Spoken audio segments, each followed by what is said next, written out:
多謝主席。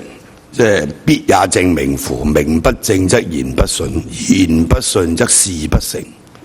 我聽到好多議員啊，包括嗰啲建制派支持呢個創新及科技局，口口聲聲創科局，咩創科局啫？局長你解俾佢哋聽啦，創新科技局唔係等於創新及科技局，而家係創新及科技局，你要解下俾啲議員聽先得嘅。咪講到一嚿嚿創科局、創新科技局，而家唔係叫創新科技局，唔好意思。OK， 係創新及科技局，啱唔啱啊，局長？咁你解下俾佢哋聽，創科局同創新及科技局個分別喺邊度先？嗱，我冇重複嘅呢啲問題，主席係咪？局長可唔可以答啊？解佢哋疑惑啦，唔好成日喺度語無倫次，講到一嚿嚿捋嚟創新科技局。點解唔叫創新科技局？佢點解要叫做創新及科技局？梗係有個理由，你解俾佢哋聽啦。局長，主席，呢度英文咧 innovation and technology 係咯，有個 and 啊嘛。啊，繼續啦。咁主席，咁睇翻我哋個創新科技基金咧，都係 innovation and technology fund ITC。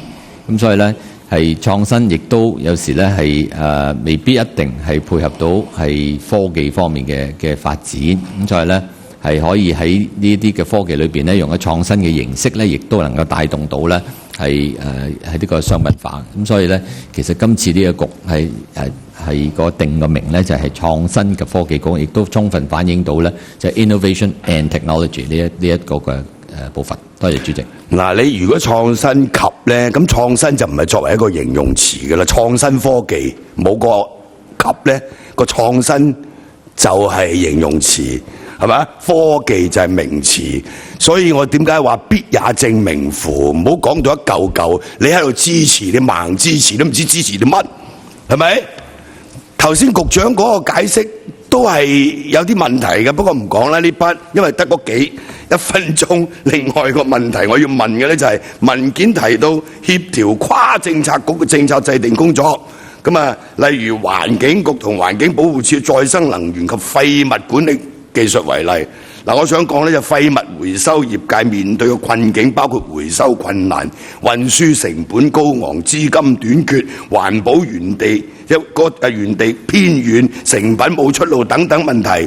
即使冇創新及科技局，商務及經濟發展局都會同環境局同埋發展局協調有關工作，啱唔啱啊，局長？所以創新及科技局工作範疇，佢係冇辦法即係話改變。